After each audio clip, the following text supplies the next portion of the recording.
Now we're going to go over muscle metabolism, and this is going to be basically the ways in which muscle cells produce ATP for the crossbred cycle.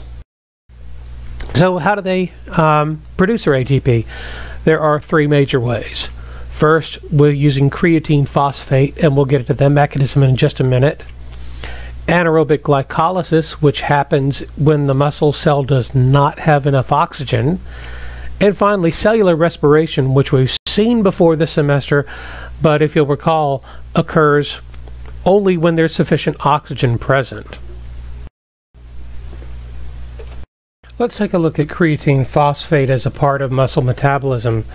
And so creatine phosphate is pretty much created by creatine kinase. And what creatine kinase does is to catalyze the transfer of one of the phosphates from ATP to creatine. And what this is going to form is creatine phosphate and ADP. So at this point, when the muscles relax and when there's sufficient oxygen, creatine kinase will keep doing this and build up a stock of creatine phosphate.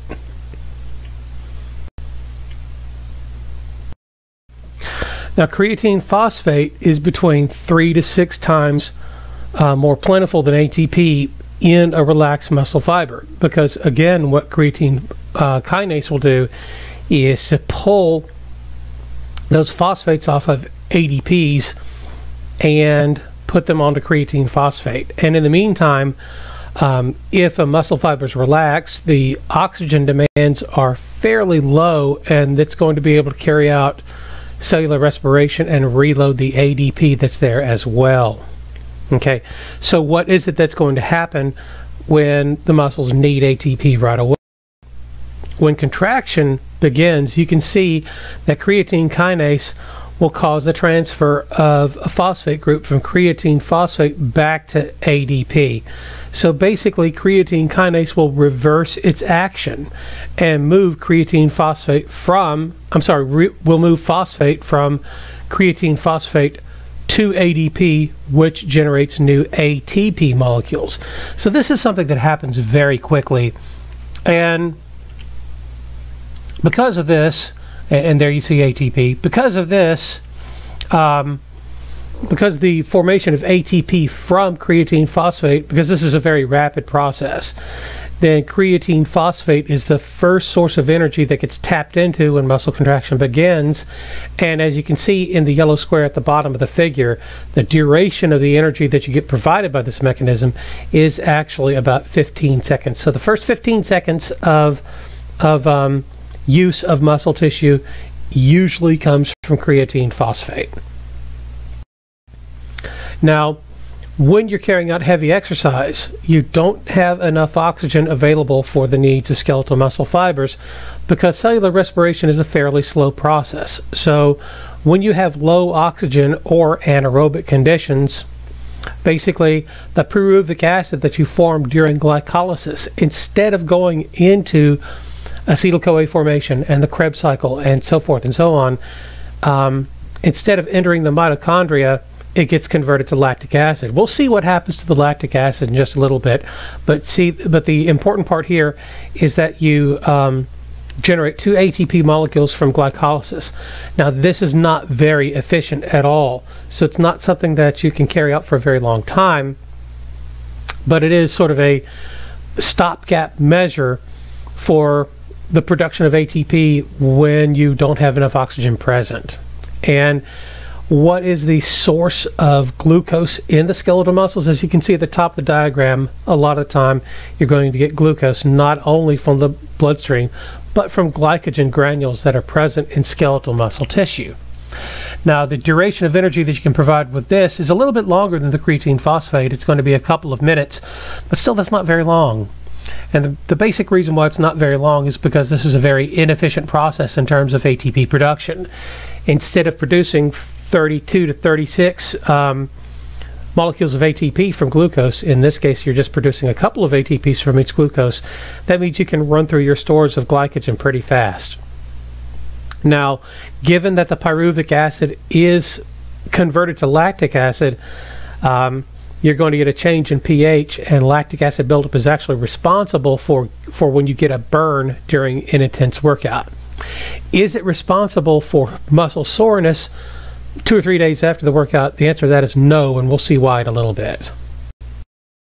Okay, if you have sufficient oxygen present, then not only does glycolysis occur, but acetyl-CoA formation, Krebs cycle, the electron transport chain, these occur. And as I mentioned before, cellular respiration, or what we're calling aerobic respiration, although it's a lot slower than glycolysis, it yields way more ATP. So this is pretty much your preferred mechanism of ATP production over anaerobic glycolysis. It's just that anaerobic glycolysis, again, can provide you a stopgap or a supplement of ATP when oxygen stores or when oxygen gets low. So the duration of the energy provided by cellular respiration really depends on your fitness level. It can be several minutes to hours. And so why would it depend on fitness level? It's because when you're in better shape, when your heart is in better shape, it can deliver a greater volume of blood and therefore a greater volume of oxygen. So physical fitness does play a real role in how much you rely on cellular respiration and how long you get to use it, and how much you use anaerobic respiration or anaerobic glycolysis. Okay, so because we've just talked about anaerobic glycolysis and cellular respiration, we need to talk about sources of oxygen coming into muscle tissue. So one source of oxygen I'm sure you're already familiar with, and that's oxygen that diffuses into muscle fibers from the bloodstream. But the second source of oxygen is oxygen released by myoglobin that's within muscle fibers. So both myoglobin and hemoglobin are oxygen binding proteins, and you're only going to find myoglobin in muscle cells. So both of these molecules will bind to oxygen when there's a lot of oxygen present, but they'll also release oxygen when there's less oxygen around. And if you want to know the exact mechanism of that pickup and release, come and take me for AMP2 in the respiratory system. Okay, one thing I want to direct to your attention in the diagram here. So it says the more the myoglobin, the darker the meat, and that's actually true. So when you're talking about muscles that need sort of long-term duration versus short-term duration, usually the muscles that get used over the long haul more frequently tend to have more myoglobin than muscles that don't get a lot of use. And so if you're thinking about chicken, the reason why there's a difference, and turkeys, the reason why there's a difference between the breast meat, which is light, and the leg meat, which is dark, is because those are birds that run. They don't do a lot of flying. They don't use their wings very often. They might flap their wings and float a couple of feet, but that's about it. So with their wings getting a lot less action than their legs, the legs actually have more of a need for myoglobin, and therefore the meat is the myoglobin is a lot more present and the meat is darker. So if you've ever had any duck, you might be surprised if you get duck breast. It's very dark. It's very gamey, and the reason why is because ducks are migratory birds. You would find the same thing with geese. They're migratory birds, and therefore their pectoral muscles have a great need for myoglobin. And so if you try to eat goose breast or duck breast, then it's definitely going to be dark meat. Okay, now what happens when you've exhausted all of your resources and you run into muscle fatigue? Well, this is the inability to maintain your force of contraction. So as you get fatigued, you get weaker after prolonged activity. And there are a number of reasons why muscle fatigue happens. So one is the inadequate release of calcium from the sarcoplasmic reticulum. So if you don't get enough calcium release from the sarcoplasmic reticulum, then you don't have as much calcium binding to troponin, which means that fewer active sites are available on actin. That means there's less cross-bridging, there's less tension, there's less contraction, less force generated. So when you don't release enough calcium from the sarcoplasmic reticulum, you basically end up with weaker muscles. The next thing is the depletion of creatine, phosphate, oxygen, and nutrients. And so when these get depleted, your only source of ATP is going to be anaerobic glycolysis, and that's simply not enough to keep your muscles going, and there's simply not enough ATP to keep cross-bridge cycles going, and therefore you're going to have less contraction and less force. Buildup of lactic acid and ADP also results in an inability to maintain your force of contraction. And so why would buildup of lactic acid weaken you? Well, the main reason would be that with a change in pH, all of these proteins, the contractile proteins, the regulatory proteins, are not going to work as well as they should. Finally, you have insufficient release of acetylcholine at the neuromuscular junction. And so this is going to connect a lot of things together that we've been talking about. So remember that acetylcholine causes an increase in sodium intake at the motor end plate. This increase in sodium intake is what's going to cause action potentials on the surface of the skeletal muscle cell. So if you don't have enough acetylcholine release, you may not reach threshold to get that action potential, or you may have fewer action potentials because you reach threshold less often. Now, if you kind of switch gears and remember summation of twitch contractions, the faster that the action potentials come in, the more likely you are to generate more force with your contractions, because you get that summation that we talked about. So if you get less acetylcholine, you have slower action potentials, you have less summation, you have less force of contraction, and therefore the muscles are weaker.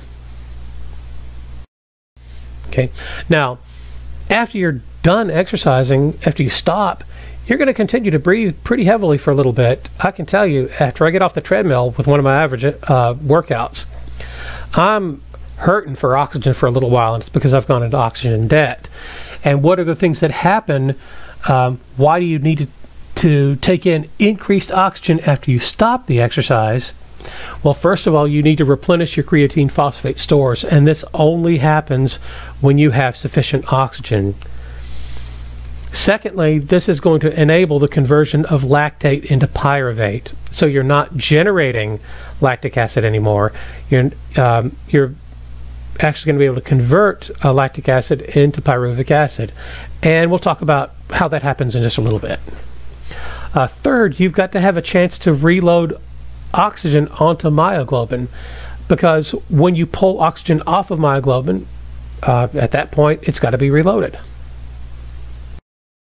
Okay, so in terms of lactic acid, it gets removed from muscle cells within about an hour of the end of a workout. And so your chain of events basically goes that the muscles will release it into the veins surrounding them, which will carry it to the liver. And it's actually the liver that converts it to pyruvic acid and then to glucose. So because the lactic acid gets cleared from the muscles within an hour of the workout, it's not responsible for the pain that you feel the next day or the day after with muscle soreness. And what's the cause of that?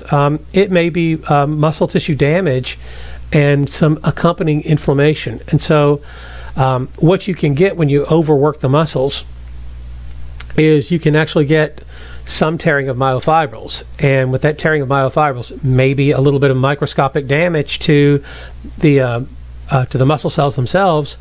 And so when that happens, it's going to be accompanied by inflammation, and this is what may be responsible for DOMS, or delayed onset muscle soreness. Not all skeletal muscle cells generate ATP in exactly the same fashion. We're going to take a look at 3 different types of skeletal muscle fibers. The first is called slow oxidative, and slow oxidative fibers contain large amounts of myoglobin and lots of blood capillaries. They also have a lot of large mitochondria. And so because of all these things, slow oxidative fibers generate ATP mainly by aerobic respiration. This is the reason why they're called oxidative fibers. Now they're said to be slow because the ATPase in the myosin heads hydrolyzes ATP relatively slowly. You'll recall that during a prior video, I emphasized that myosin isn't just a contractile protein, but it also acts to hydrolyze ATP. So the myosin heads in these different types of skeletal muscle fiber types are slightly different. And in these particular muscle fiber types, the slow oxidative, the myosin heads hydrolyze ATP relatively slowly. And because of this, that slows down the entire cross-bridge cycle. And so it proceeds at a slower pace than in fast fibers. So there's a slow speed of contraction because a slow cross-bridge cycle is going to slow down contraction overall. The twitch contractions in slow oxidative fibers actually last from 100 to 200 milliseconds, and that's right at the outside of the range that I mentioned in an earlier video. And they also take longer to reach peak tension. So if you were to do a myogram, the entire curve would be stretched out further than it would be in the other muscle fiber types. So why use these? Because they're very resistant to fatigue and they can carry out prolonged and sustained contractions for many hours. And this time period, of course, does depend on the fitness level of the individual involved. Okay, so the next type is fast oxidative glycolytic fibers. Now these tend to be the very largest fibers. It's not that way on the diagram that I've got, ironically, but they do tend to be the largest fibers.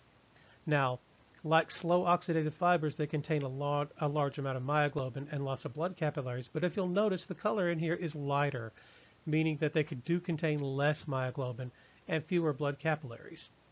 So fast oxidative glycolytic fibers can generate a lot of ATP by aerobic respiration.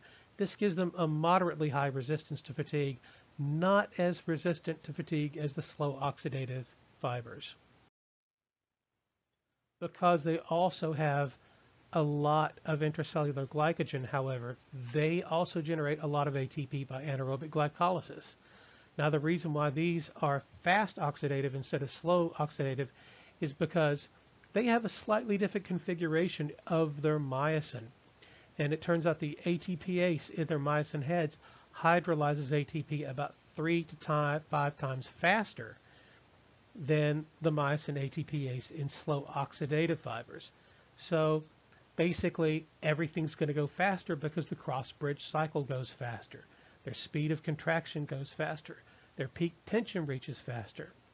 And so their myogram is going to be briefer in duration, so less than 100 milliseconds. So again, if you were looking at a myogram, the curve on the myogram would appear to be shorter than the curve on the slow oxidative fiber myogram. The third type of fiber is fast glycolytic. And the fast glycolytic have a low myoglobin content. And if you take a look at the picture below, you can see that they appear white in color because of this low myoglobin content and because they have relatively few blood capillaries. So what this means is that they're not dependent very much at all on aerobic respiration. So they're going to have to do things differently. They contain large amounts of glycogen and they generate their ATP mainly by glycolysis. So it's not very efficient, but it is fast. So because of their ability to hydrolyze ATP rapidly, fast glycolytic fibers will contract strongly and quickly. So essentially what these handle is intense anaerobic movements of short duration. So weightlifting, where you have to have an explosive movement, would be one. Throwing a baseball, where you have to have, again, an explosive movement, is another one. However, they fatigue quickly, and the reason why they fatigue quickly is they run through their glycogen at a very rapid pace because when they use anaerobic glycolysis to generate ATP, they only get 2 ATPs per glucose. And that means that they're going to run through their stores of glucose, therefore glycogen, pretty quickly. Now, strength training programs that involve requiring a lot of strength for short times, powerlifting I think would be a really good example. Offensive linemen, defensive linemen in football would be a good example. Wrestlers would be another good example. Amateur, not professional. But strength training programs that for activities that require a lot of strength for short times, these are going to increase the size of fast glycolytic fibers, the strength of fast glycolytic fibers, and also the glycogen content of these.